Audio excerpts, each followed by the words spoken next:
What's really good, everybody? This is Nathan Allebach, and welcome to the podcast where we get into people's stories and go down a bunch of rabbit holes about what's really good in the world. So, real quick, before we jump into today's episode, I have my first ever show sponsor. And I know you're all just jumping up and down with excitement because everybody loves podcast ads, right? I mean, we all skip them sometimes, myself included, but just give me a shot here, okay? I mean, it's my first one, and I wouldn't be doing it if it wasn't a product I really believed in. So here we go. I mean, most of you, or at least some of you, I should say, have seen me on social media. You know I have a pretty decently sized beard, and it requires some upkeep. And these folks over at Beard Brand sent me a bunch of product last month, so I've been trying it out almost every day, and this stuff has seriously changed my life. I mean, no exaggeration, I've used different beard oil products in the past because family members or whatever would get them for me. It's like, oh, Nathan has a beard, we'll get him some beard oil, but stuff just doesn't really stick with me. Usually, I don't know why, I never, I guess, found one that I really enjoyed, but this stuff that Beard Brand puts out is phenomenal. I mean, one, the branding is just super cool. I mean, their messaging stands out amongst similar products that typically try to pump up like masculine insecurities, while this brand is just pretty open about encouraging people to be the best version of themselves while focusing more on health education and community building through articles and social media pages, and they have a pretty big YouTube feed and following, so if you want to check that out, it's pretty dope. If you don't have a beard, you're still in luck. I mean, you can actually just use these products on your hair and skin as well. I'm currently using the Old Money Balm right now, and it smells delicious and just makes me glow.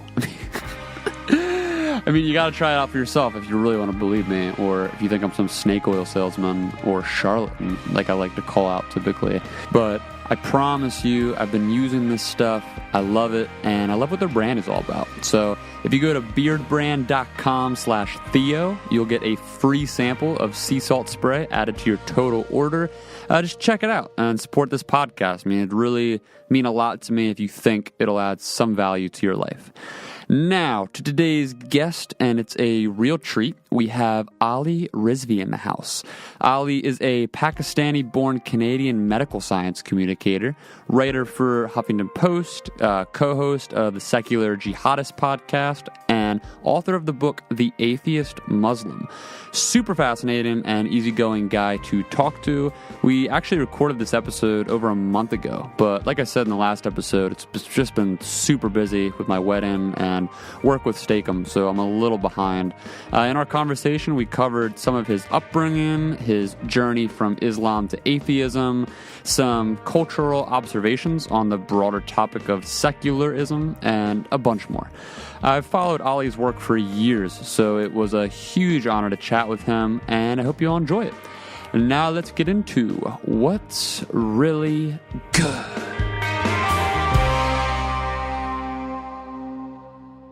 All right, Ali, thanks for coming on the podcast. Hey, thank you for having me, Nathan. Good to talk to you. Yeah, it's great talking to you, too. We new friends through the magical world of Twitter.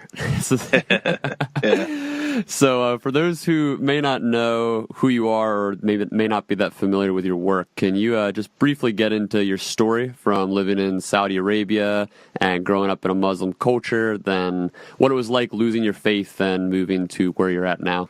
Oh man, okay, that's a lot of stuff. So I'll just start from I'm an author and a writer.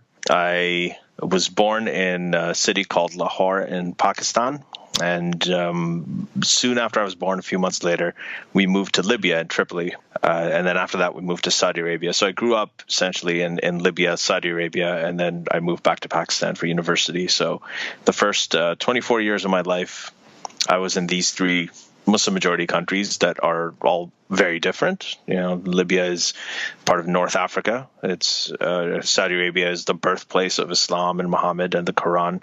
And then Pakistan is a South Asian country, and it's also the Muslim majority. And it was created in 1947 for Muslims, right? It was supposed to be a Muslim state. It was carved out of India for that purpose. So just the dynamic, the way that the religion is practiced in all of these different places, the way that it interplays with culture, the local culture there. It was just very interesting for somebody like me who was exposed to all of these different things. And I was very interested in the religion. I was being raised in it. I came from a sort of moderate to liberal Shia Muslim family, which is the second largest sect of Islam. And I started reading about it. I got very interested in it. You can't get away from it when you're growing up in Saudi Arabia. And the more I read about it, the more skeptical I became. I mean, that's essentially the long story short. There's a lot more there. There were certain events, as there are for most people who end up leaving their religion.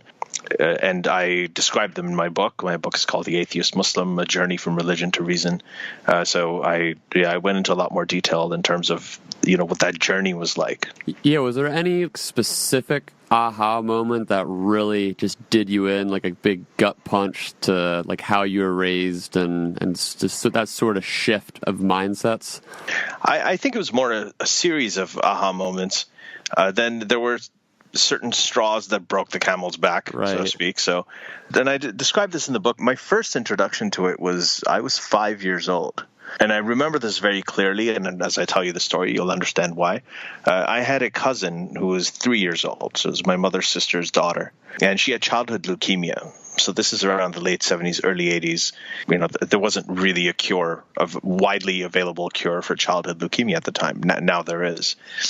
So at the time, we were in England, in London, where my aunt and her family lived, and we were visiting them because she was in the last stages of her leukemia, and she was a playmate. Obviously, I was 5; she was 3 years old, so we got along very well. And when she came to her last moments, she was at home. She was in the room. They called us all in the room, and in our culture, generally, everybody shows up when it was essentially she was dying.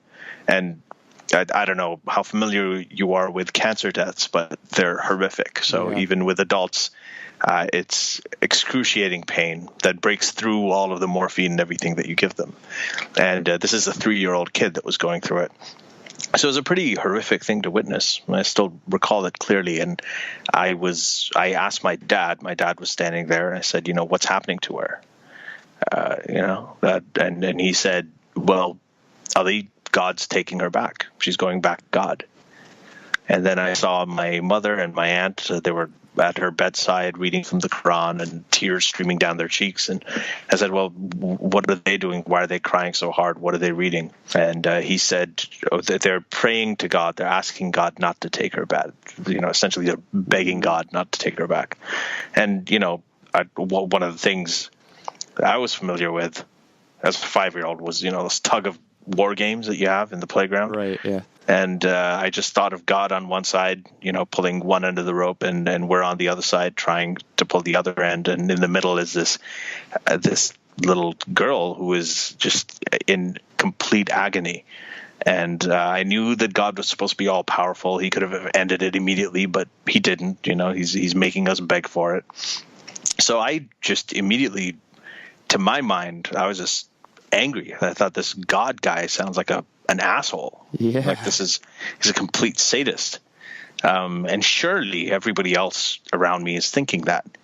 But then after she died, and we had we went to the mosque, we had her funeral, and everybody was praising God. They're praying to him, please let her go into heaven, thanking him, all kinds of things. And it was very confusing to me. So that's really the first time I think that disconnect got embedded in my brain. So I didn't know what the word skeptic meant. I didn't know what skepticism was. I didn't know what doubt was. But that is when all of those things were seeded into my brain. And as I grew older, I saw it all around me. In 1988, I was in 8th grade. We were in Pakistan for the summer, and that is the year that Pakistan's head of state, who was a military dictator named Allebach, his plane blew up, and about 30-something people died in that explosion.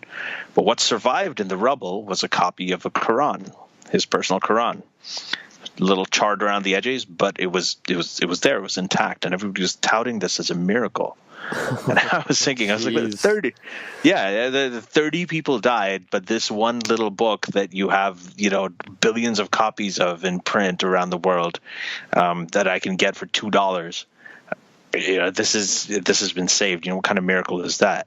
And you would see this all the time. You'd see people, there's a hurricane or a tornado or a plane crash, and there's somebody who survives and says, God bless me, God saved me, and I'm so lucky that I was saved. I think that the Lord came through for me, and so on. And you would just think, oh, what about the other hundreds of people on that plane?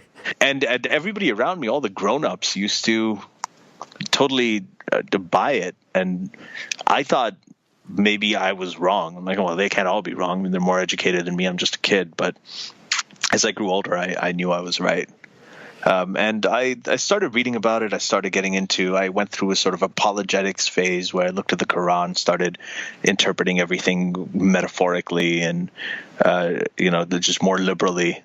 And right. that became a lot of fun because you could essentially interpret anything away. The Quran, Surah 5, verse 38 says that for the thief, cut off their hands. And I could just say, well, you're not supposed to literally cut off their hands. You're just supposed to restrict them. This sounds like the Jordan Peterson route for the Bible. Well, yeah, and apologists have done this the whole time. For some reason, they're letting. I mean, the Quran says clearly. It says, beat your wife, cut off the thief's hands, kill the infidels, all this stuff. But we give God the benefit of the doubt because maybe he didn't really clearly say it. There's context, there's misinterpretation. Right. Yet when it comes to my book, everybody holds me to every word. Every time I tweet something, everybody holds me to every word. They hold me to a higher standard than God, and that's something that I never understood. I find it comical. That is a point that I think a lot of people run into when talking about the Quran and just Islam as a whole. Where if someone like myself when I was raised in the sort of traditional evangelical context of America, so a lot of the communities around where I grew up, their understanding of the Bible is right. That more, I guess, moderate, taking the context of like the Old Testament. And it's similar in Judaism, where you take the Old Testament stories, and even if it's not said out loud that we don't take this literally, there's sort of that underlying notion that like this stuff happened back then, but we can't take these as current commands of God. Like this was like for a specific time, like a specific period, a specific place, and this was God moving in the world back then. So like when it comes to Islam from the scholarship level, are there scholars and researchers that push that more, I guess, moderate narrative? Oh, no, there definitely are scholars. I mean, you have apologetics for every religion. Whenever you have a book like the Bible or the Quran, you can't hold it up and respect it with any kind of legitimacy unless you do some sort of intellectual acrobatics to explain away or sanitize, the horrific stuff in there. So, I mean, there's no way you can do it otherwise. So there are many scholars who try to reinterpret it. It's interesting that all of that stuff actually really happened in the last 100 years. So, the definition of the words adribuhunna in the verse, Surah 4, verse 34, that says, you can beat your wife. That is something that the people coming up with alternative interpretations to it. Adribuhunna actually means to strike a separation, or to actually, some even say it means to have sex with your wife, which doesn't make any sense in the context. Hit her, have sex with her. That's the same right. thing.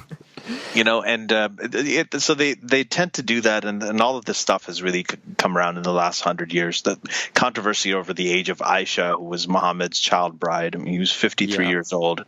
He married her when she was 6, consummated the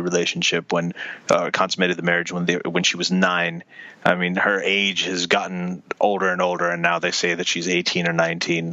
None of that existed over a century ago. I mean, this is just something that people are trying to square with their modern values. Yeah, to make it more palpable for everybody to take in. Like when you look at it overall, like obviously like that sort of aspect of this is much more in the apologetics range. But as a whole, looking ahead, do you see the sort of these more moderate attempts to interpret the text? Like, do you see it as an overall good, or do you see it as overall like we are pretending this is something it's not, and we need to sort of rid the whole thing? I actually think it's a net negative. I think it's because it's dishonest. I don't think that you can take. I mean, it's not very convincing. It's convincing to people who already believe. They already believe in the text and they want to make it feel better about it. And I guess there's some advantage to that, because then these people, if they're truly convinced that the word "kill" actually means kiss, or whatever their interpretive gymnastics are, if it prevents them from killing people, that's a good thing. But overall, I don't think it's sustainable. I think when it comes to reform, I always say you can't reform Islam, you can reform Muslims. I think the approach has to be, and there's a big difference. Islam is an ideology as codified in the Quran and the scripture, and Muslims are a people. They're human beings, and human beings have rights, and they are entitled to respect, and books and scriptures and ideas aren't. That they're not people. So I think that reinterpreting scripture is, I find it useless, because you're already accepting the premise that scripture is infallible. And by doing that, you've already given away a whole lot. Right. There are many things you can reinterpret in a new agey way in the Quran, but there are so many other things that are so straightforward and wrong that you can't really dance around them in the way that you dance around the more ambiguous verses, right? So I think that it's a bad starting point, and I don't think it's very useful either. I think dishonesty is never a good thing. When you start with faith, I mean, the root cause of all this stuff is faith, believing things without evidence. Once you start believing things without evidence, even if it's harmful, even if it's harmless stuff, they say, what harm does it do? Believing things without evidence, it makes people be better people. It makes people do charity work. It gives people comfort. Well, the problem is that if you're not applying critical thinking to everything, then later on, when something bad does show up, right? When there are falsehoods that are truly dangerous and have dangerous consequences, then if the process is flawed, your conclusions are going to be flawed. You're going to be able to, you're going to be more susceptible to demagogues, right? For instance, they come out and they'll feed you bullshit, and if you haven't really honed that process of critical thinking and doubt, you will be more susceptible to it. So this whole idea of reforming and reinterpreting scripture and just assuming that it is infallible, but it can be interpreted differently, I think is a really, really bad starting point. Yeah, I think a lot of the pushback people tend to give when you present an opinion like that is that when you look at the broader scope of Muslims around the world, there's somewhere close to 2 billion Muslims worldwide. And when people just look at that scale, they think, okay, well, the only way to really change, we need some kind of religious reformation from within. But like, you have a sort of unique vantage point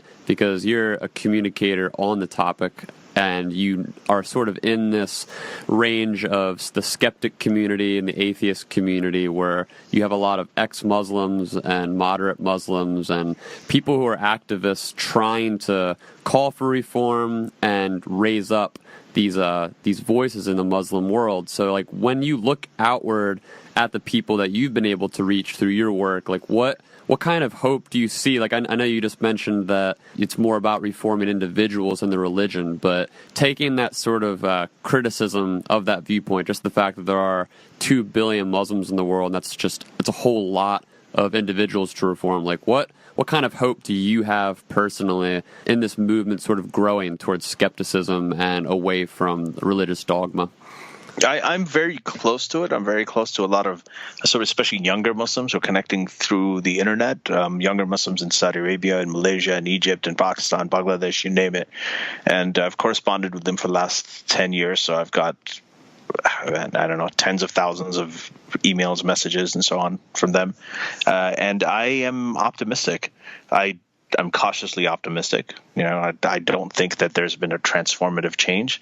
But first of all, I'm not seeing young Muslims going out and coming out of the closet and saying, well, that's it, I'm a reformer now. Right? That's not happening. What I'm seeing a lot more is people coming out and saying, I'm rejecting this. Yeah. I'm leaving the religion. Right? That is a much more common phenomenon.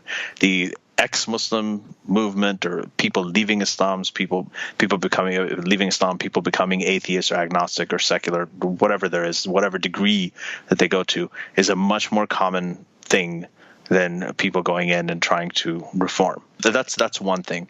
The second thing is, in terms of hope, if you go back less than 30 years, right? Salman Rushdie wrote a book called The Satanic Verses. There was a death sentence placed on his head. You know about this, right? The Ayatollah of Iran. Right, yeah. He put a death sentence on Salman Rushdie. He had to go into hiding for about a decade.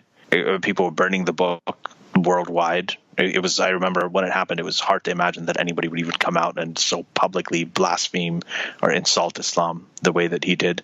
That was less than 30 years ago. And if you look at the cartoon rights, the first time I saw the Danish cartoons of Muhammad, it jarred me as well, because I just hadn't seen anything like that in a major publication. Yeah. I mean, I'd seen a few little paintings of Muhammad and things like that in history books, and they were very fringe, but it wasn't something that was commonly seen. Today, if you go online, there are millions and millions and millions of Muhammad cartoons. And you just go out and you see them everywhere.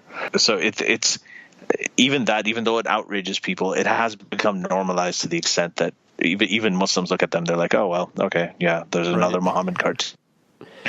And that matters. I mean, that's a big difference.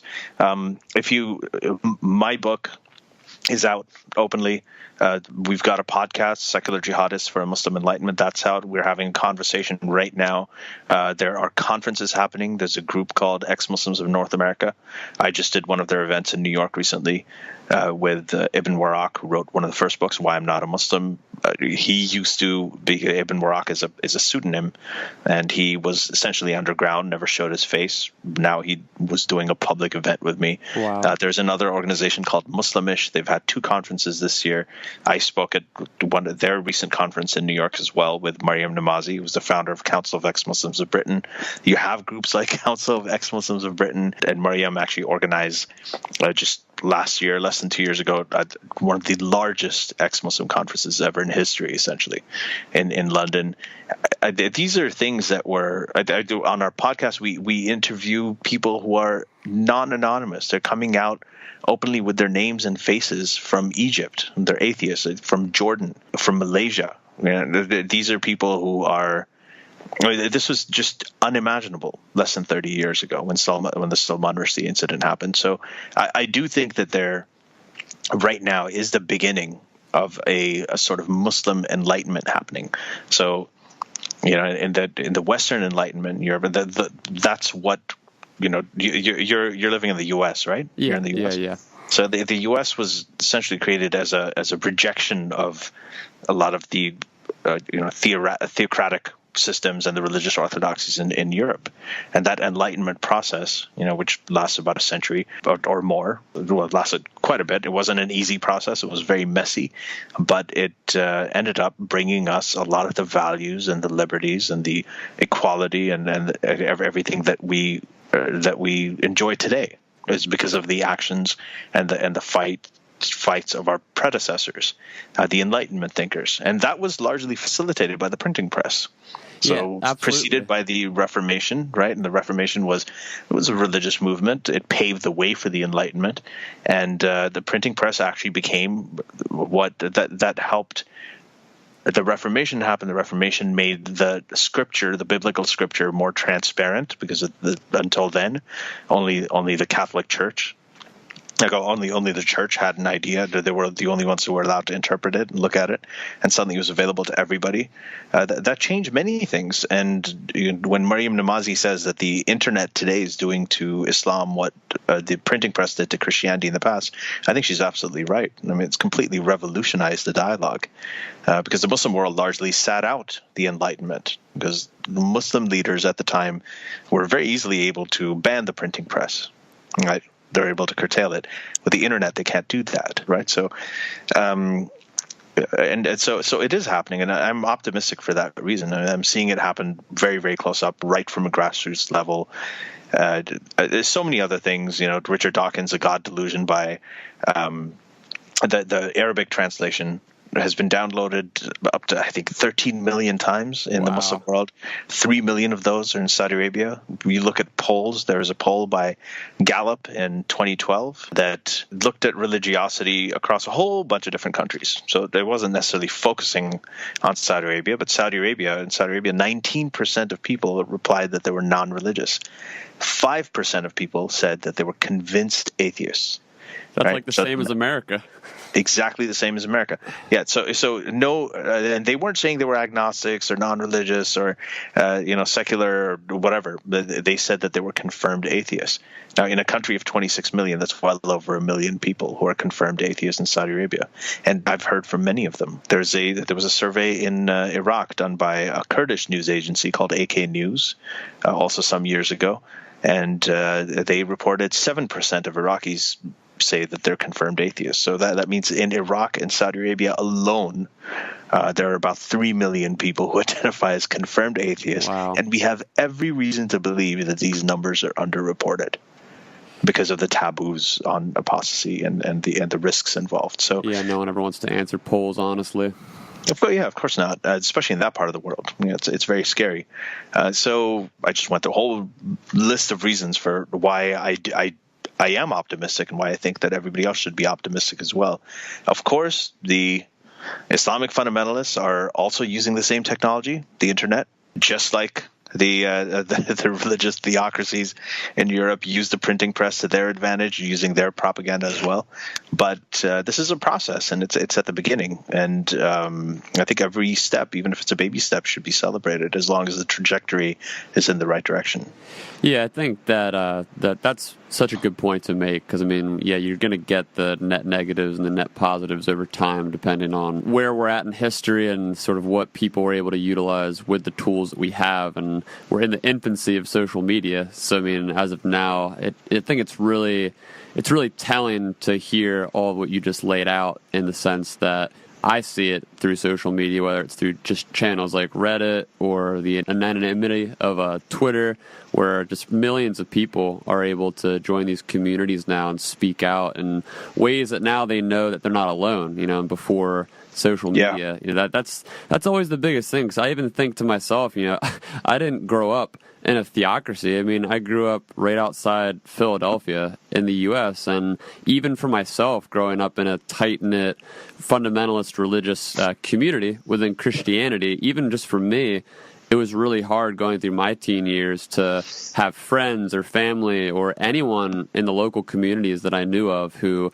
were skeptical or outside of the sort of traditional religious understandings of that sect of Christianity. So, even for me, like before social media, I really didn't have many resources at all. And then here comes, these big platforms where all of a sudden you're able to instantly find people from all over the world and right next to you at home who are thinking the same things and dealing with the same tensions. And now you have a way to voice those opinions, and it's only being amplified more and more over time. So I think it's been really, really interesting to observe that, especially in the past just 10 years of social media. Yeah, I think that's a really important point because, one of the things that you would hear, or I would hear, is that, you're here. Why don't you go back to your country where you came from and fight for this stuff there?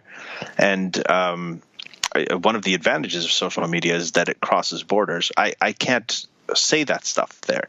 I am not able to speak openly there, but I can speak openly here, and that message can go there. So when I was writing my book, I got countless messages from people in all of these different Muslim majority countries. In Pakistan, actually really high profile, famous politician journalists wrote to me and they said, make sure you mention this, make sure you mention that. This is something that we can't speak about here.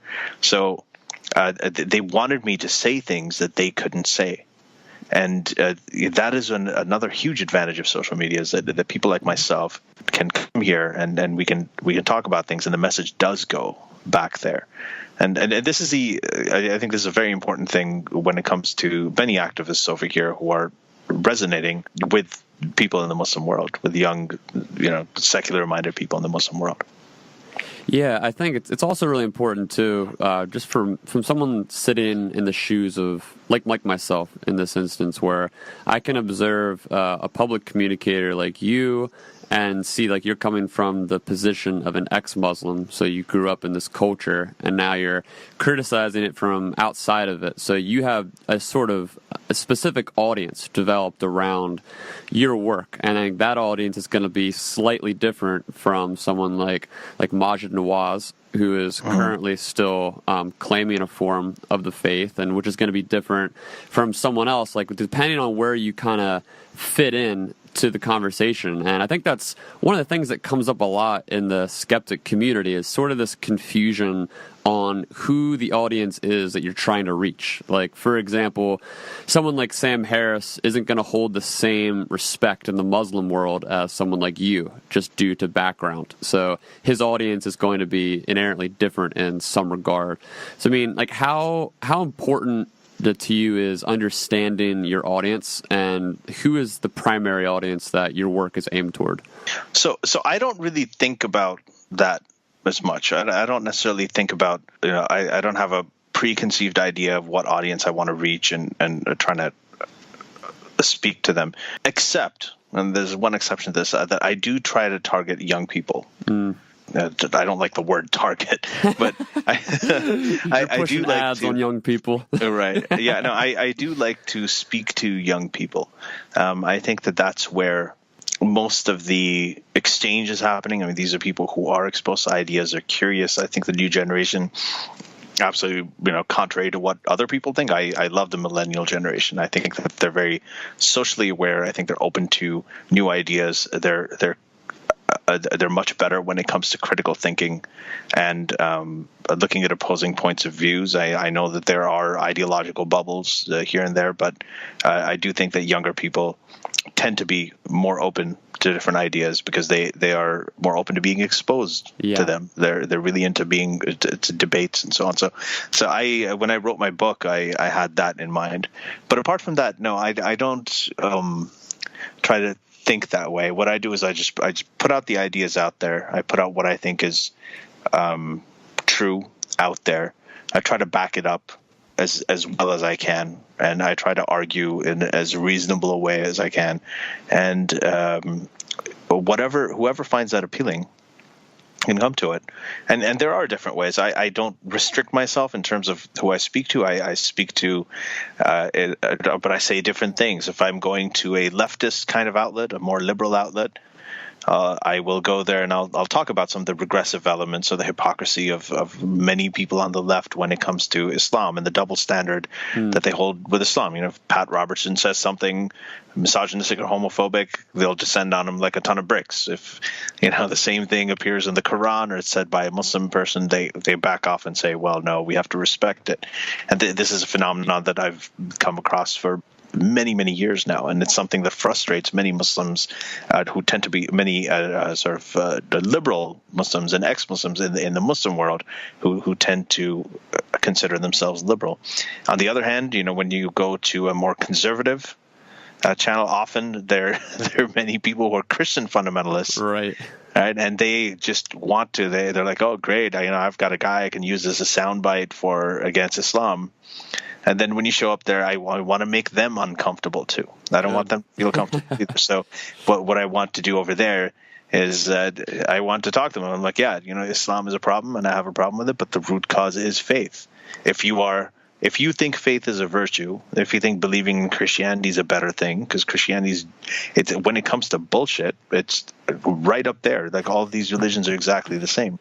But when it comes to the aspect of faith, if you think that faith is a virtue and believing things without evidence is a virtue, you have no argument against a jihadist. Right? The process that a jihadist uses to get to his belief based on how he was raised and what he was taught, is the exact same process that you're glorifying. And that's the process of having faith as a virtue. So there are many different things. I don't like to leave any audience comfortable because I don't think any of these sides have it completely right when it comes to Islam or Muslims. And I do think some things are more right than others. I'm a left-leaning liberal myself, so clearly I have more sympathies towards one side. But I think when it comes to the issue of Islam and Muslims, there are serious blind spots on both sides. Right, yeah, and that tension is so important. This is a really common theme I've been finding the more people I talk to on the subject, is how you can easily slide into one camp or another, like you just said there, where a lot of people on the right are looking for those ex-Muslim voices to prop up, essentially Christian right-wing propaganda. Like they'll look for those clips, and those individuals because it fits their narrative. So you have the sort of one side of people who tend to be on the right who fall into Muslim bigotry, and then you have people on the left who also tend to fall into being apologists for the religion as a whole. So I wanted to get into that a little bit with you because I know you've had some really great takes on the term Islamophobia that I've loved, and one of the critical themes that comes up around this often from the right is that Islam isn't a race, it's an ideology. So you can't be racist toward an ideology. But on the flip side of that rhetoric is often that perfect cover-up to excuse racism then toward brown people of Middle Eastern descent, which many of these people who use that are constantly generalizing and stereotyping Muslims and do have racist attitudes toward this group of people who are unfamiliar to them and their culture. So, I'd like to get your thoughts on that and just how you balance between criticizing true anti-Muslim bigots who tend to hide behind that rhetoric, and then the more Islamic apologists who just shout Islamophobia at every critique of the religion. Mm-hmm. Yeah, it is a challenge, in the sense that you have on the one hand criticism of Islam is a free speech issue. It absolutely is a free speech issue. You should be able to criticize any book, any ideology, anything you want to, freely, right? On the other hand, their anti-Muslim bigotry is real. It happens. I have been on the receiving end of it because for a lot of people, my name is Ali Rizvi. I've got I came from Pakistan and Saudi Arabia. I've got a Muslim family. I've got brown skin, so for them that's enough. They're not going to think, oh, is he atheist? Is he not? To them, right. I'm just a Muslim. So I have been on the receiving end of anti-Muslim bigotry. I know in a very personal way that it's real, just as I know that the death threats from Islamic fundamentalists are real, right? Yeah. And also rooted in the reality of the scripture as well. So both of these things are real. And so you have this issue where you want to criticize Islam without demonizing Muslims. But on the other hand, you have people who are saying the exact same thing, but they're using it as a cover to demonize Muslims. I'm just criticizing Islam when I say that, all Muslims should be banned from the country, which is bullshit, right? So you have... So it is a challenge, and I think that the only thing that we can do is we can really just drive the idea home. What I like saying is I think that Islamophobia, the term, is very widely used by the Muslim Brotherhood, and it's widely used by the Muslim Brotherhood because it allows them to exploit the very real pain of victims of anti-Muslim bigotry for the political purpose of stifling criticism of Islam. And I think when we put it that way, and I believe it to be true, that addresses both of those things. It acknowledges that anti-Muslim bigotry is real. People who are victims of anti-Muslim bigotry should be defended. We should be standing up for them. Right? They have the right to believe the way that they want. And at the same time, using that, right, exploiting what they're going through with a term like Islamophobia to stifle criticism of Islam, right, is evil. Right. It's so messed up how you just have these bad actors on both sides of the spectrum here, where it's you can't you can't fall into one party, which I think we all want to do so badly. I mean, like, one of the things I wanted to get into with you a little bit was this whole movement of the intellectual dark web of these characters, these mostly public intellectuals and, you know, some professors and just general communicators of people who, you know, this is one of the main talking points that they like to get into. You know, it's sort of, they centered around, you know, like anti-SJWs, like feminism, anti-Islam. Like, there's sort of like categories that they've built a lot of their following off of, like through their shows, which are generally through YouTube or podcasts or whatever. And it's been really difficult for me as someone who's watched a lot of these networks the past couple years and followed the players pretty closely. It's been really weird to follow the sort of line of rhetoric in a lot of these cases, which just tends to lead toward like the right wing in a weird way, because like you have these people in the left wing, like you have your Reza Aslans, you have your Glenn Greenwalds, like the people who are like the sort of like the usual suspects with this stuff that, you know, get pointed out for being more apologists to Islam and, you know, like propping up these terms like Islamophobia. And in the media, that becomes a huge issue, which I think it's good to criticize, and obviously we should be pointing that out. But there's definitely this weird tendency then to slide toward the right for a lot of the skeptic community who fit into this intellectual dark web category, because that's where they can find a home of people who are criticizing this, because not really many people on the left are openly doing it, or at least honestly doing it. Mm-hmm. Yeah, so I think that, like, with the intellectual dark web, well, first of all, I'm not a fan of the name, because dark web makes me think of pornography and terrorism and stuff underground. That's even though it has also been Armin Navabi, my friend, points this out frequently, that it's also been a channel for activists to get together and communicate in places where they're not otherwise allowed to do so. So, right. Fair point. But I actually like the idea of people having conversations that are considered taboo. I like that idea. I don't necessarily disagree with. I mean, I don't necessarily agree with a lot of the people. There's some people in it that are supposedly in this intellectual dark web who I find, sometimes laughable, honestly, because I don't even know if they're that intellectual. I'm not a fan of the term intellectual either. But I actually think that this has been going on for a long time. When I look at the ex-Muslim movement, I think of that as an intellectual dark web that started a very long time ago. I mean, these are people talking about ideas, and people who have left Islam, they come from all kinds of different political persuasions, but they've come together and they've discussed these ideas openly, and it has been on the internet. So I think that was the original intellectual dark web. I think, the Four Horsemen, Richard Dawkins, Daniel Dennett, Sam Harris, Christopher Hitchens, I think that was the intellectual dark web. And these are the people who talked about ideas that nobody wanted to talk about. They actually put up a case against religion and against faith that was very strong. I mean, they came at it very, very strongly. The what they called the new atheist movement. Right.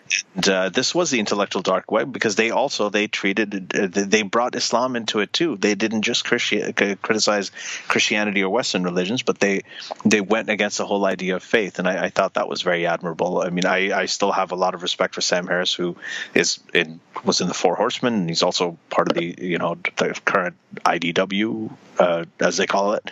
There are people in there that I like, right? And I don't necessarily agree with them all the time. I do like Brett Weinstein a lot.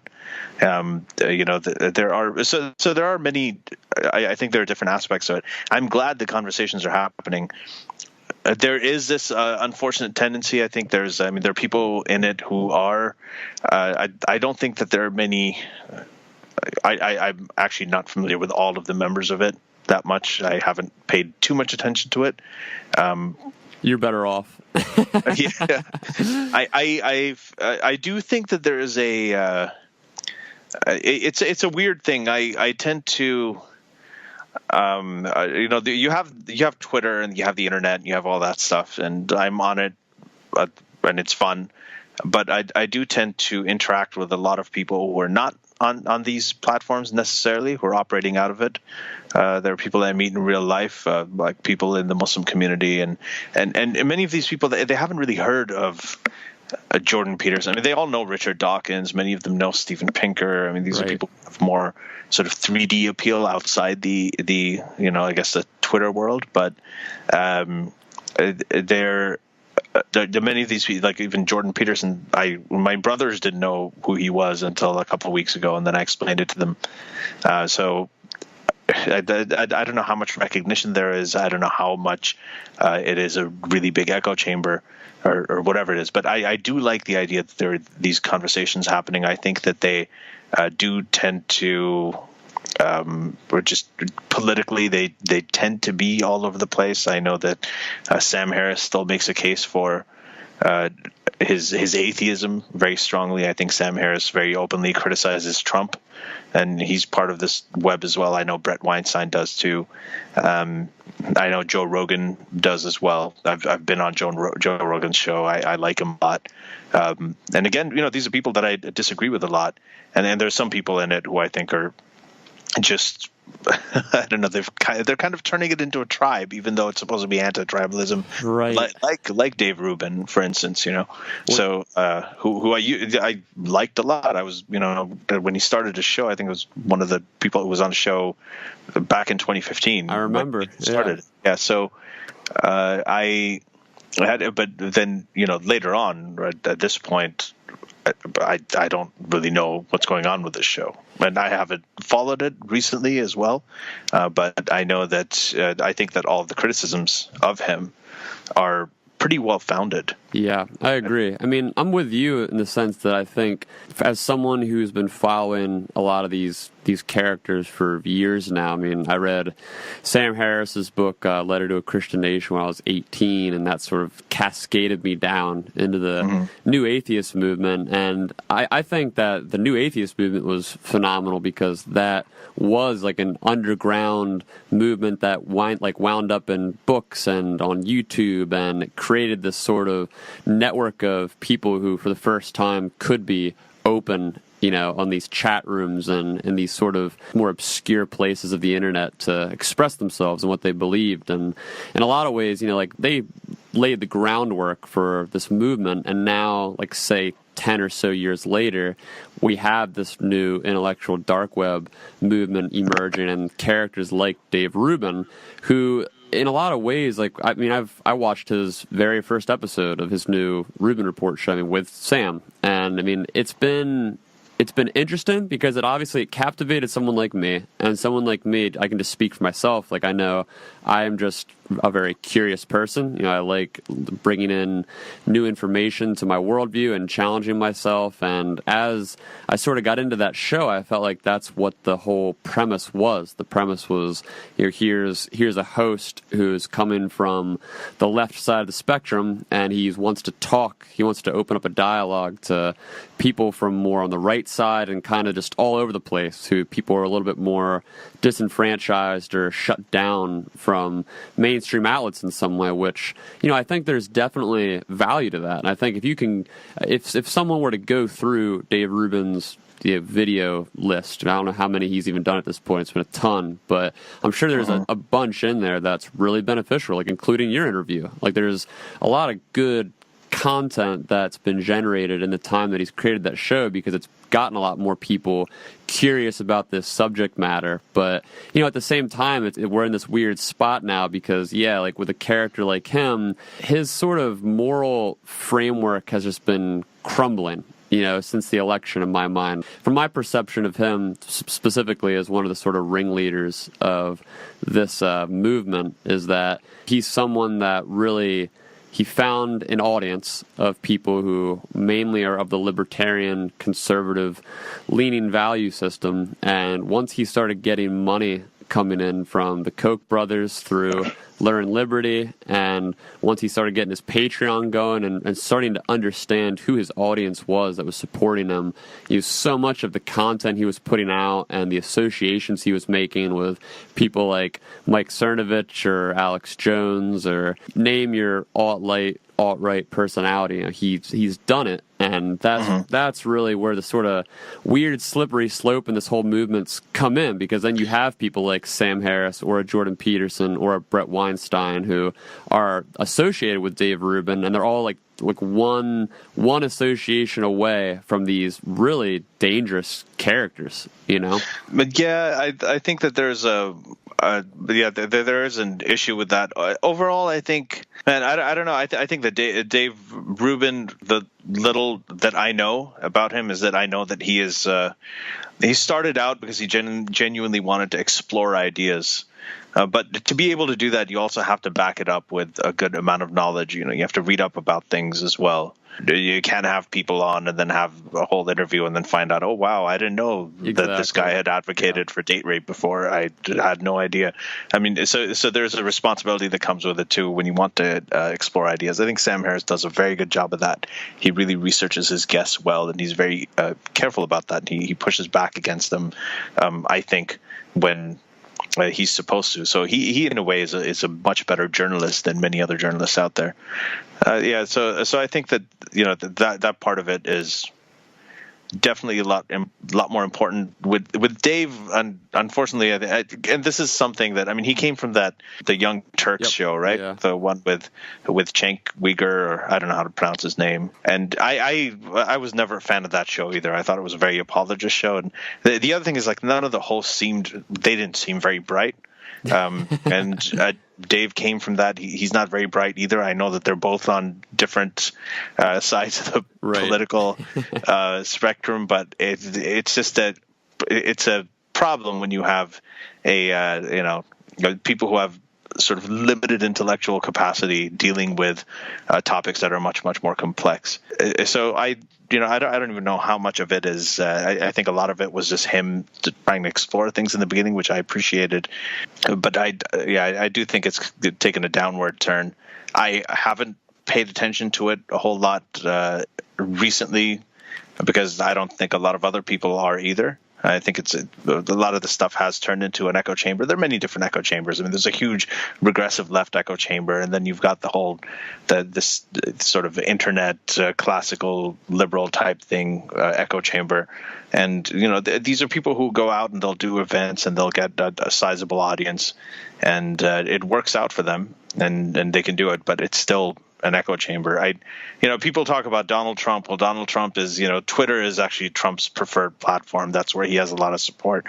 But even that is an echo chamber. I feel like Donald Trump has I think 50-something thousand followers. Barack Obama still has twice that number of followers. Every time Barack Obama tweets something, he gets 10 times more likes and favorites and retweets than Donald Trump does.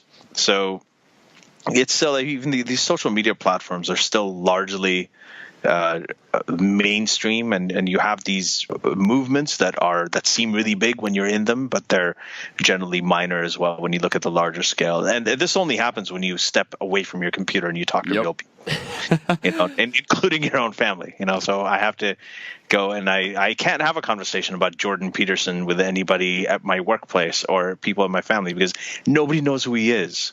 That is all of our experience. People don't know. I can have a conversation with them about Richard Dawkins or even Sam Harris or Christopher Hitchens. Because these are people I can go to university and I can talk to students about Daniel Dennett because they know who he is. I can talk to people about Steven Pinker because they know who he is. People know that. I mean, there are so there is this thing that when we're in this moment and there's this whole situation happening with the rise of the far right and this the rise of populism and Trumpism, and you also have this part on the liberals. How you have Trump derangement syndrome. There's also this other thing called the trying to over-empathize. I wish I had a better term for this. Trying to over-empathize with Trump supporters. Right, exactly. Right? Where people on the left who are liberal, they're so stunned by Trump's victory that they're wondering, they're like, what is it? Okay, let's really listen to these people who voted for him. And when you hear these people talk, then they're just essentially just ranting and raving and flailing against the deep state or whatever, but we try to sit there and try to find the root causes and really, really empathize with them, and then we chastise others for being, dismissive of them, and that's also a bit of a syndrome. I think that it's probably a little, people tend to focus on a little bit too much, but I think that there are certain trends that are. There are certain things that are part of a backlash, and there are certain things that are part of a movement, and it's very different. It is very difficult to tell the difference when you're in the middle of it. When Obama was elected, the first black president, and actually many other things as well. Northern senator from Illinois and all that, and he's elected, and everybody thought, well, this is it. It's over.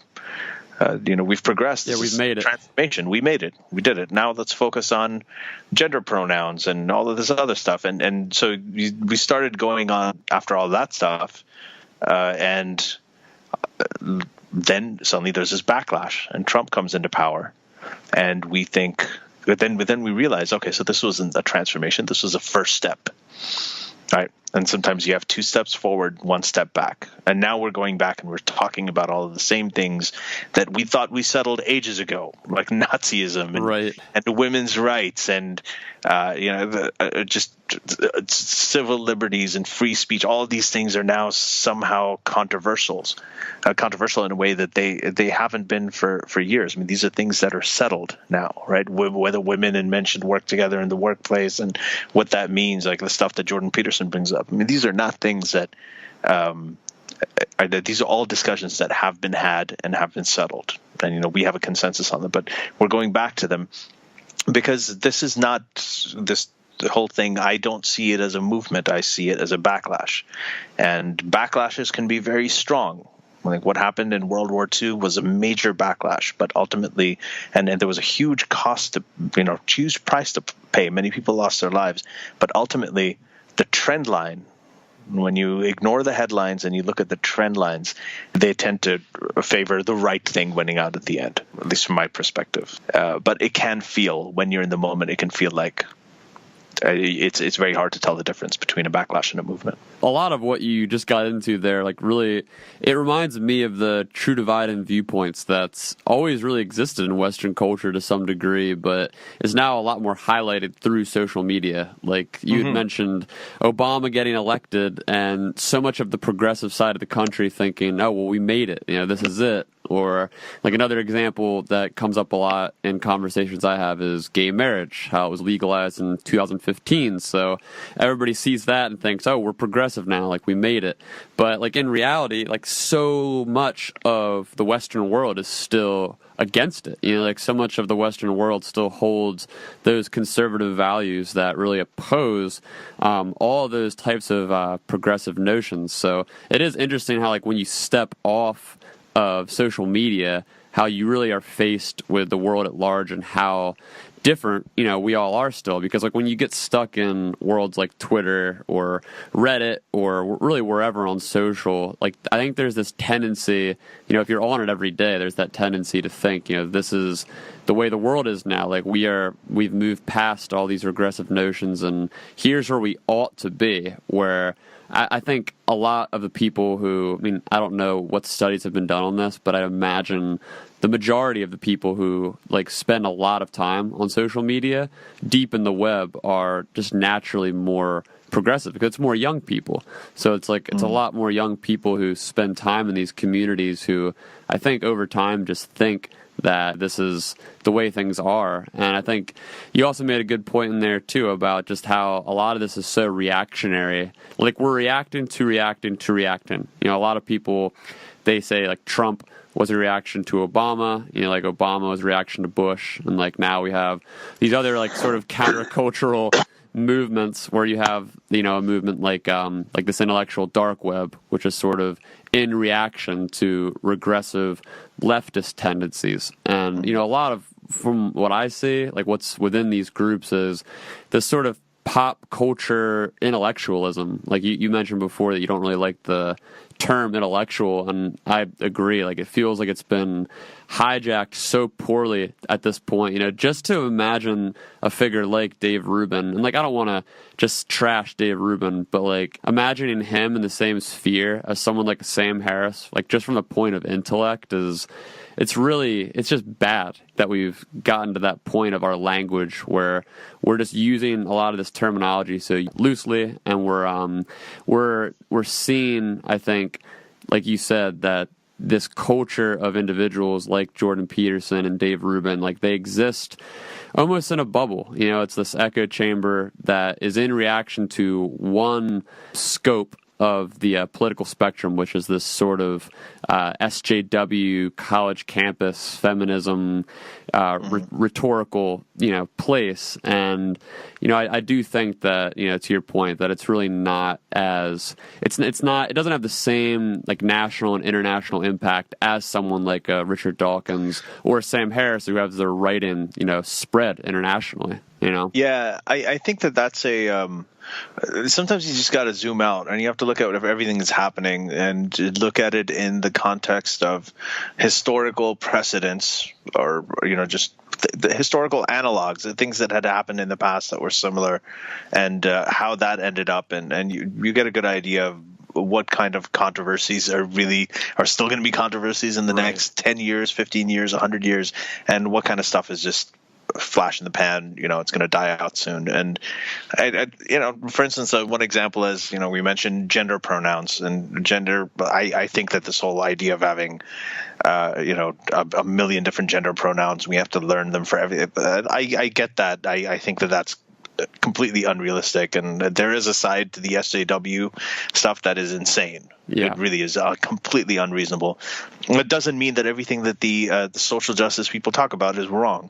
There's so many things here. A term like identity politics, for instance, like identity politics, I think it's bad. I think it's toxic in a lot of ways. But when you're talking about, when a black person is telling you, let me tell you, when a black person says, let me tell you about my experience about being stopped by cops, that identity is an integral part of that experience. And that story as well. That's something that we can learn from. So a lot of these terms I don't find them very useful. With going back to gender pronouns, back when the word thou, right, the biblical thou, thou, fell out of use, it was a very controversial thing for many religious people, because in the Bible, when in the biblical translations, the word thou was you for the individual. It used to address the individual person, and you was for the collective, right, for a bunch of people. So that was the pronoun controversy of the time, and eventually people started using the word you for individuals as well, and thou fell out of use, right? So thou, thy, all of these terms. So that was a big pronoun controversy, and people said, well, you can't have an accurate translation of the Bible, right? Like the King James version, you can't have that if you don't make a distinction between you and thou for the individual, you for the collective. But ultimately, people didn't care. And then you had newer translations of the Bible that just used the word you. And this pissed off a lot of religious people. But I look at that as the original pronoun controversy. Now we're at this crossroads where we might have to start referring to, instead of saying he and she, we'd have to say they, which we already do. Yeah, I use it all the time. And we use it. Yeah, I've been using it for years. We already do that, and it's completely accepted, and no one cares. It is not a big deal. You can just move on with that. It's not an issue. So there are, how sustainable is this debate about gender? Like, how long is it going to go on for? You're going to have those people that say, well, I have 100 different pronouns and you have to learn all of them. You have this other group that's saying, no, we're not going to move from he or she. We're always going to say, we're not even going to go to they. Hey, this is a stupid controversy. Yeah. I don't think anybody cares. Eventually, everyone's going to start saying they or them. That is the way of the future. That's where it's going. Accept it, and there are bigger battles to fight, right, in the world right now. So there are so many things like this that I try to look at from a more zoomed out perspective. And, you were talking about approaches and audiences and what works better for which audience.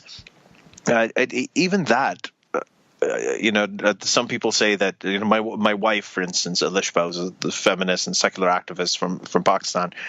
She is very aggressive in her language and almost militant. I am more sort of conciliatory and more conversational. We have different styles, and some people say, well, this style is better than that style is better than this. And what I always reference is the civil rights movement, when you had Rosa Parks, who just said, no, I'm not moving to the back of the bus, acted essentially in silence. Then you had Martin Luther King Jr., who was a politician, he was a diplomat. He used to try and do a little bit of give and take, negotiation, more conciliatory. And then you had Malcolm X, who was completely militant and in your face. And many people found Malcolm X repulsive and his aggression repulsive. Other people did not. They found Martin Luther King to be too lukewarm, right, and not going far enough.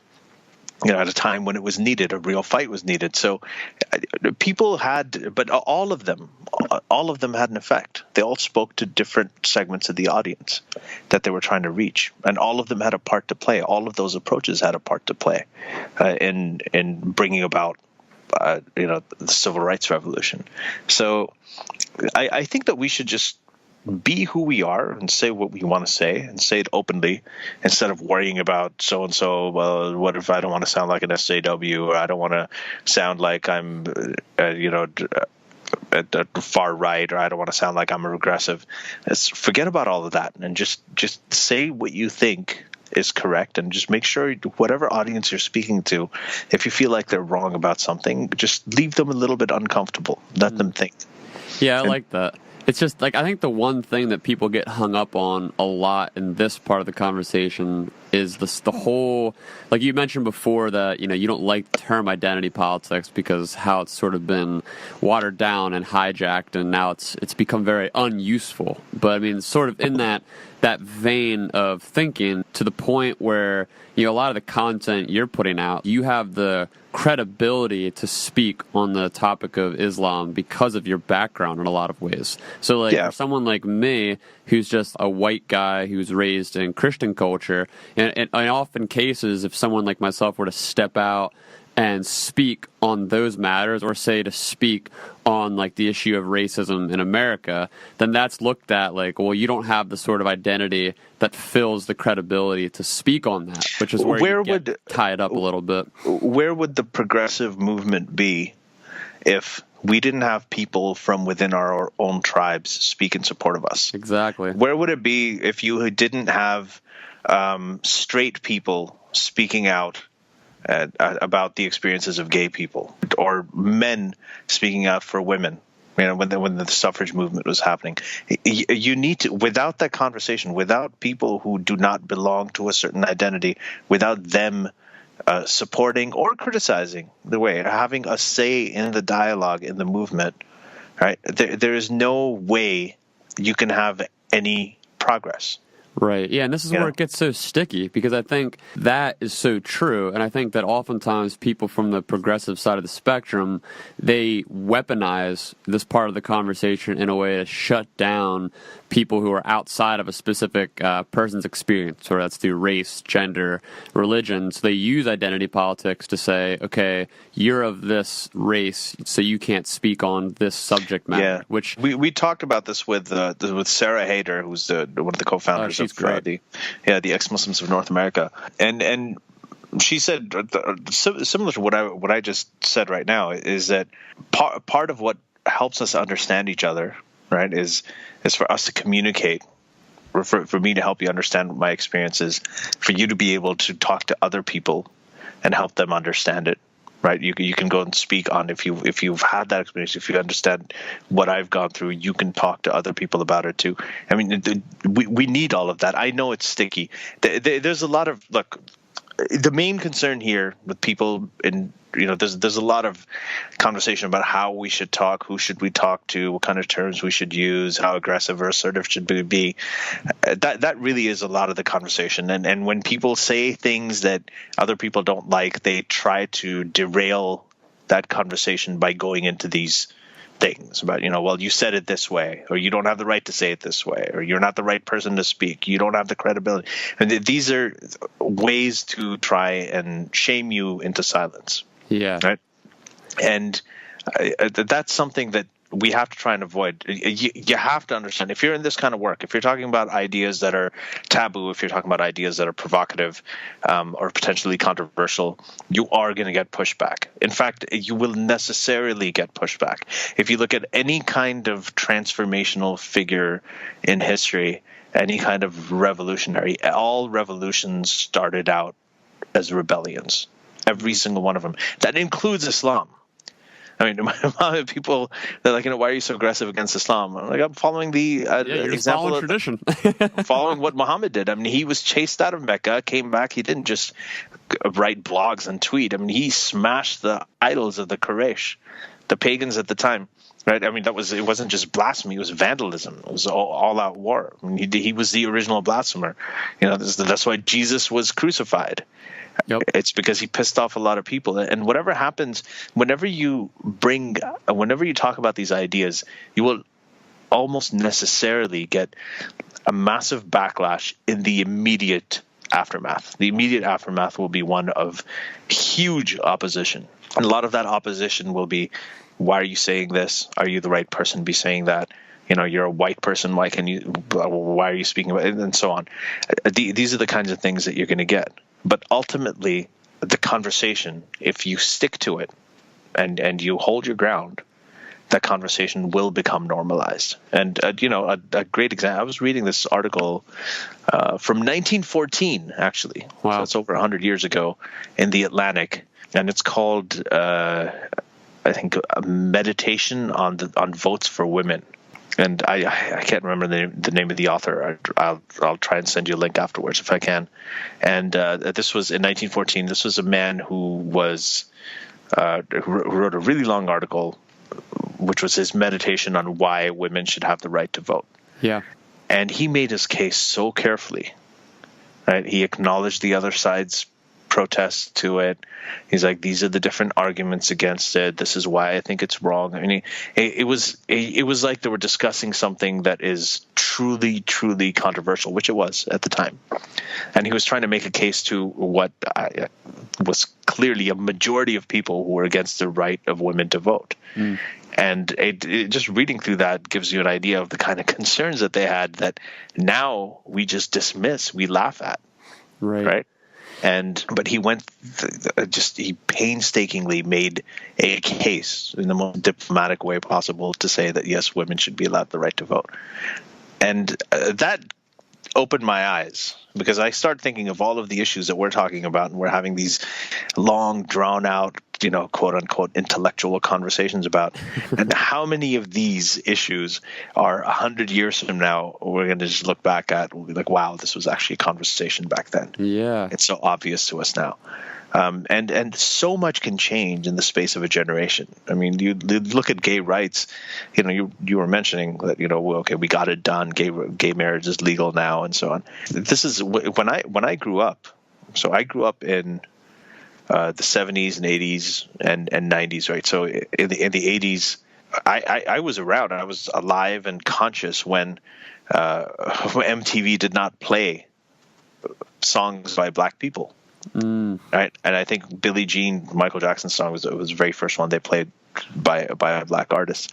I was throughout school, when I was in school, a word like faggot, a slur for gay people, was as common as any other swear, like asshole or shit or whatever. Oh yeah.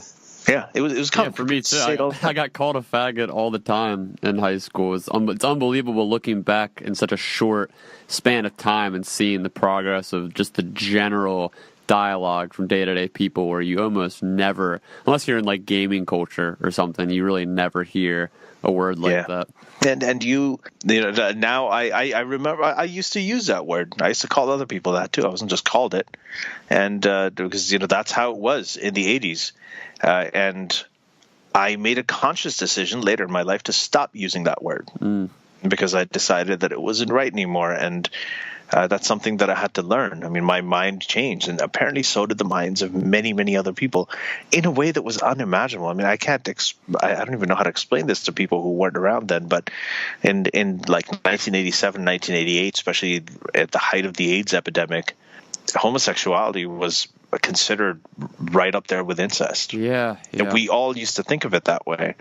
And I remember having these discussions about, and the first time it really changed me is when I met people who said that they were gay, or who later I found out were gay, who were saying they weren't gay, but they were advocating for people who were gay, and watching a movie like Philadelphia, a fictional account of a man who had HIV and what he went through, and that is when a lot of things changed, not just for me, but for a lot of people. When people started coming out and people started identifying, okay, turns out my nephew's gay. Turned out my coworker's son is gay. I have it seems like my daughter is gay, but she's a lawyer and she's a contributing member of society, and there's nothing wrong with this. I should.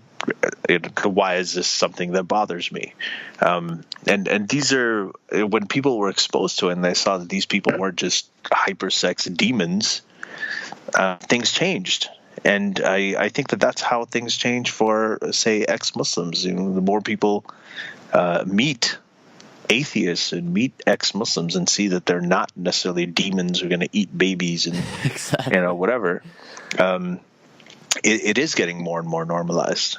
Yeah, I think that's one of the biggest issues with the social media culture now is this ability to spread outrage so fast, which, it gets talked about ad nauseum at this point. But I think a lot of what you were saying there is so important, taking into consideration when you think about just how times change and how people as like a general population change their minds and they change their perceptions and who they are, and just like the identity of an individual and of a culture. It comes from making those mistakes. It comes from, you go through a certain time period where you say words that, years later you realize, oh, I shouldn't have said those words. Or you believe thoughts that years later you realize, oh, I shouldn't have believed that. Like these have always been, at least in, decades past, sort of considered the normal route of learning and progressing as a society, whereas now with outrage culture online, people aren't really allowed to make mistakes. Like anytime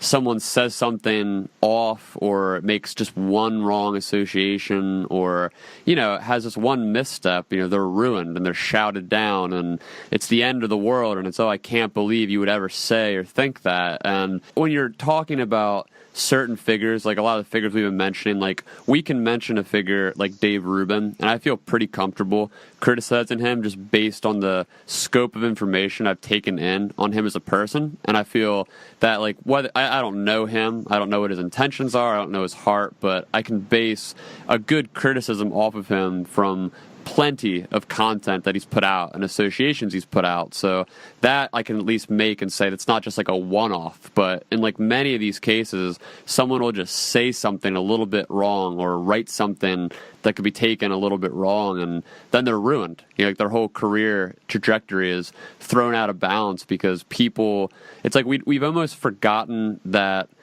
like when we look internally at ourselves, we're all capable of these mistakes and these evils, and it's the way we all learn. And for somewhere along the way, like we just develop this self-righteous attitude toward literally anyone who thinks anything different from us or isn't a notch progressive enough for us, and now they're the worst person ever, Yeah, I think that I don't think that's sustainable either. I know that people have said things and they've been ruined by them. I know that there's a lot of outrage culture, but on the other hand, most of the time, I mean that has happened, but most of the time what I'm seeing is if someone says something outrageous and crazy and everybody freaks out about it for 2 or 3 days and then they move on. Right. Yeah. They keep on doing what they're doing, and I don't think in the long term it really,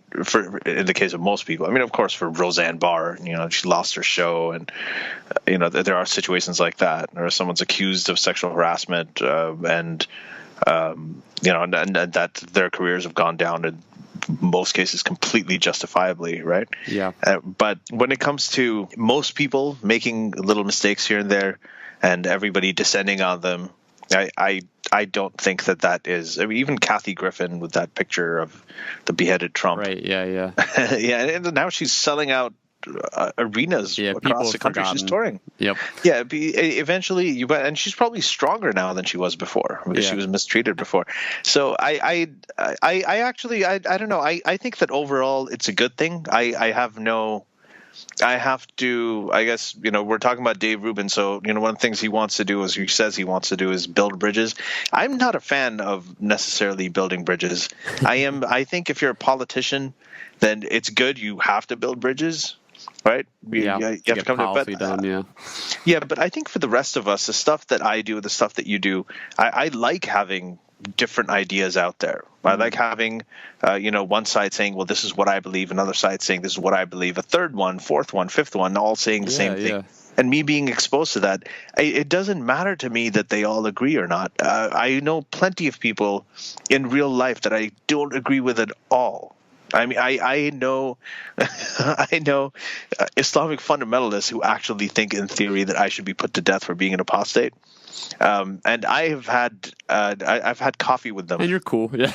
Yeah. I don't like, these are people who it's just, I don't think that I have to agree with people. I don't think that we need to necessarily everybody get along or find common ground, because that to me dilutes the discourse. You have to. My wife says it's conflict resolution and open debate are at loggerheads with each other, right? Because often, if you're focusing on conflict resolution, you're not going to have necessarily a completely open debate, and you're not going to hear two points of view. On the other hand, of course they converge too. I mean, if you're a politician, they have to converge. But you can't have, if you're focused on conflict resolution, often you're not going to have the open debate. You're not going to hear all sides. You're just going to want to come up with a solution to the problem so that everybody can get along. Right. And on the other hand, if you and I are debating an issue and our goal is to come to a conclusion and agree on something, right? If that is the goal, then sometimes if our debate won't be as open, we'll water down the stuff that we want to say. So that becomes, I think that you start having a conversation, you keep it open. If you find something convincing, then go with it. That's the time when I feel convinced more. When I'm not being pressured to convince, when people aren't telling me, well, we have to come up with a solution. So, find some points that I'm saying where you agree with, and I'll try to do the same thing with you. That's never a natural process. Yeah. Much more natural process and much more organic process is when we're just having an open conversation and I hear you make your case passionately for exactly what you believe, not watered down, just purely. And then when I hear that, there are certain things about it, I'm like, well, you know what? He's got a point. Yeah, because that's the thing when we get into those types of discussions, when you're trying to sort of meet in the middle, a lot of times you try to bring too much nuance and you try to complicate it too much to the point where you're really not saying anything. And if you just keep watering it down just for the sake of building a bridge, then you're just going to end up not really saying much at all. And I think to your point, there's a great example in there that I can think off the top of my head, which is the Sam Harris, Ezra Klein debacle, where between them, I have disagreements with both Sam and Ezra based on a lot of the content they put out, but there's content between the two of them that I've personally found really useful. So I can go to Sam's podcast or Ezra Klein's podcast and get something from it, whether I agree or disagree. Whether that's fueling my sort of confirmation biases in some regard, or if it's challenging me in some way. And I think in a lot of ways that on its own is more useful than if I were to sit the two of them in a room and try to get some kind of final result out of them debating a bunch of times over. Yeah, I think that's a really good example, because I heard that podcast too, and I heard that, and when I heard Sam talking, there are a lot of things that I think he was making really good points, and I heard Ezra talking too. And they weren't coming to an agreement. Talking past each other. Yeah, but I was exposed to both views, and here I gotta I like Charles Murray. I know Charles Murray's son is actually a really good friend of my wife's as well. And I vehemently disagree with him on many things, right? But I think that he has been largely misunderstood. But, when I heard some of Ezra's points about the history, about the racial IQ gap narrowing by 25% between 1972 and 2006, some of those things are actually very compelling. You can't ignore that either. So there are... that's not necessarily a debate that I care about a whole lot. I don't see how much utility it has, right?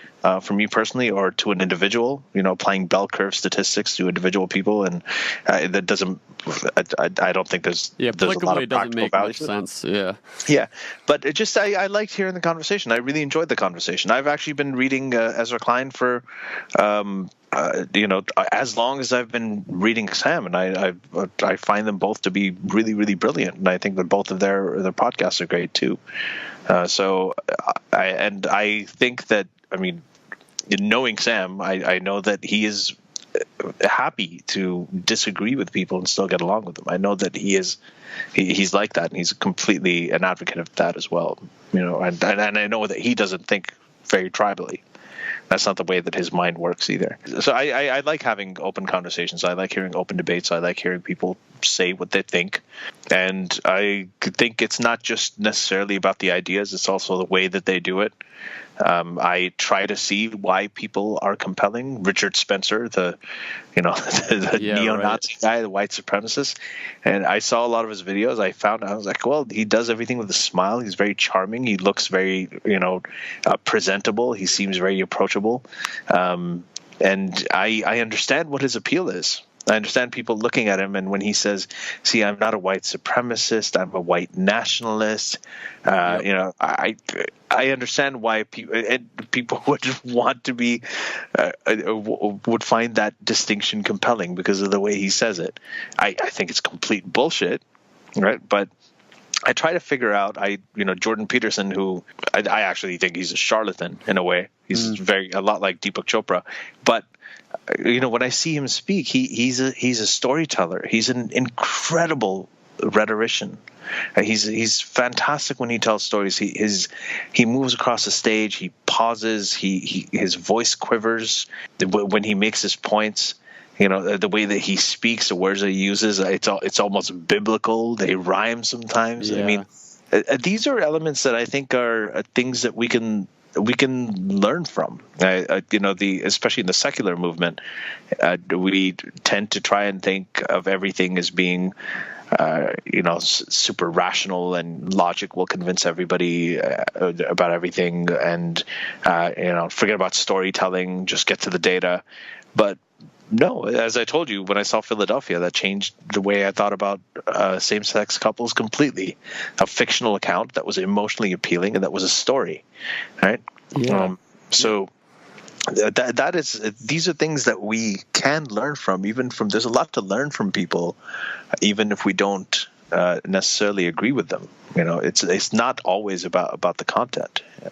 Yeah, Jordan Peterson's the perfect example in that, because he really was the sort of wrench thrown in the spokes of the wheels of a lot of the rationalist, skeptical community, where a lot of people who came into knowing him through Sam Harris's podcast with him and all that looked at his work and just I see it all the time on Twitter and Reddit, and there's so much confusion as to why he's popular, and how does anybody follow what Jordan Peterson's saying? He doesn't make any sense, and when he argues with people like Sam Harris, Sam just wrecks him. And I watch a lot of these observations that people make in criticism toward him, and it just makes me want to understand him more and more, because from that storytelling perspective, he is just a genius when it comes to that, because he understands the power of archetypes, which I think if you're someone who favors logic per se in how you present arguments and data, you're not going to see the inherent value of archetypes. But I think the general population, like you just named a perfect example, like when you're persuading somebody, or maybe not even trying to persuade them, but just having a heartfelt interaction about something that happened to you in your personal life, those are the moments that really tug the heartstrings and change someone's perspective. It's not like I can't really think of a time in my life that I got into a debate or a conversation in real life or online with someone using stats and logic that I actually changed their minds with it. You know what I mean? Well, no, I think that does happen. So one of the reasons that many of your the new atheists and Sam Harris fans will be confused about this, like, I don't understand why people are not seeing through this guy, is because Sam has repeatedly said, he's like, when it comes to when you make an argument with reason, when you have reason and you have logic, the other person is helpless to be convinced. Yeah. And when you tell the truth and you prove that something is real, so that's a notion that I agree with too, because my mind works that way as well. So, and I also find it confusing when people don't work that way. But this is something that is. History is littered with examples of when that is not necessarily true, and more often, people are more swayed by emotional allure and more swayed by storytelling. This is a success of religion as well. Religion is full of stories. It's full of art. It's not just lessons and things like that. There's painting and there's sculpture in Islam. There's calligraphy. There's the melody of the adhan, right? There is the prayer call. So many different artistic elements, right, that go into it, that create stories, that create an emotional appeal, and that is that's very, very compelling to people, because it gives people meaning. When we do our atheist conferences, we just go there, a whole bunch of people do talks on PowerPoints, and then everybody has drinks and they have an after party and they go home. But we don't. We should be having more comedy nights. Yeah. We should be having more concerts. I mean, there's many people I know who are immensely talented in the atheist and secular community, and we can have picnics, family picnics. There's all kinds of stuff that you can do that would appeal to a lot of those people too. But this is a vacuum in our community. I mean, and this story of another thing these people do is they peddle victimhood. I mean, selling, they say sex sells. One thing, the only thing that sells more than sex is victimhood. Mm-hmm. And this you're going to see on the left, when they talk about the minorities and, taking the whole victimhood thing. Everybody's a victim. This is unjust. This is oppression. We have to fight for it. And then on the right, you see it with, the Christians. Well, we're victims of anti-Catholic bigots. Yep. And, Donald Trump is the victim who is wronged by the media, and the judiciary's out to intelligence agencies out to get him. Everybody, all these like snowflakes and cucks are out to get him.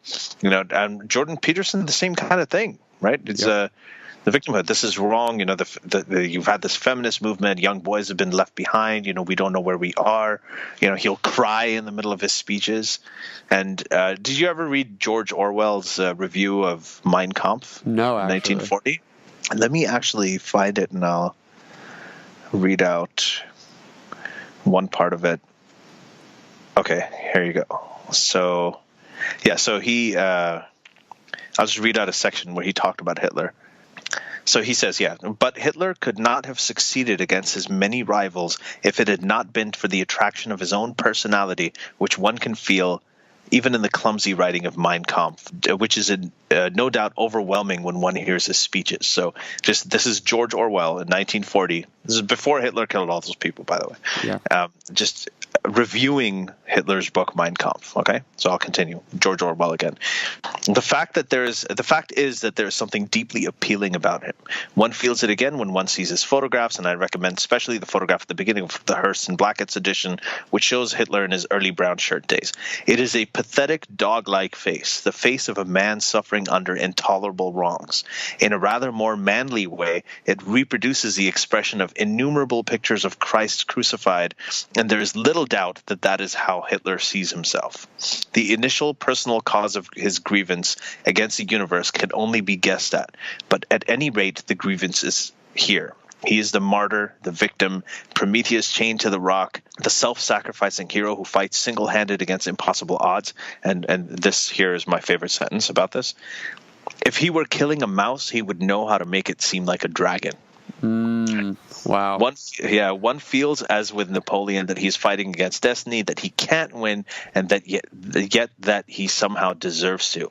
The attraction of such a pose is, of course, enormous. Half the films that one sees turn upon some such theme, right? So this is, of course, everyone's going to say God wins law. You're comparing everybody to Hitler, but when you actually look at, I find Hitler fascinating. I think he was also a brilliant orator, brilliant rhetorician, or whatever the word is. And you can see by the crowds that he was able to take a completely repulsive ideology that people can't imagine anybody subscribing to today, and he was able to take millions and millions of people and have them subscribe to his view, right? Yeah. And he was a storyteller. He was he worked on emotion. He found out where there were voids in people's lives, what was not being addressed, and he opportunistically went in there and he filled it with his own narrative, his twisted narrative. And this is something that explains, right? Sorry, my phone was ringing. This is what explains, I think, a lot of anytime you think, what is the appeal of this guy? Why are there millions of people that are going after him? I mean, it's time and time again, whether it's Trump or whether it's you look at their style and you look at their rhetoric, and you're going to find these common elements of peddling victimhood, of making it seem like you've killed a dragon even if you've killed a mouse.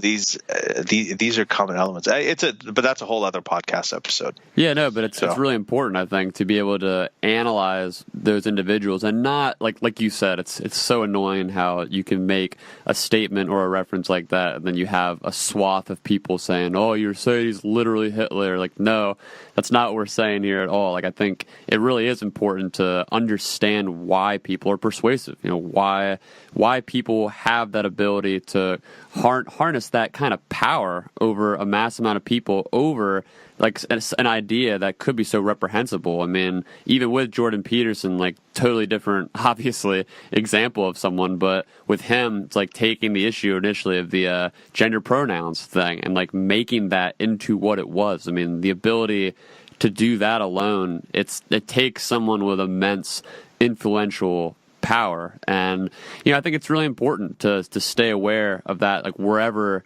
it pops up, whether it's someone that we really like. Like I think a lot of people have a similar, like almost like a cultish mentality towards someone like Jordan Peterson, just like they do towards someone like Sam Harris. Like I've interacted with fans of both these camps for years now, and it's really remarkable when you get down into the psychology of where these people are deriving their thoughts from about the people they look up to. And there's a lot of hero worship, there's a lot of, like you said, victimhood. There's all these different factors that kind of play in to how someone can be impressionable to an influencer. And it really is, it's just super important, because I mean, like you've been getting at throughout a lot of this conversation, this is how else are we supposed to combat ideology? Like, how else can we combat fundamentalism wherever it pops up? We have to be aware of how these figureheads use stats, they use enthusiasm, they use storytelling. They have all these tools at their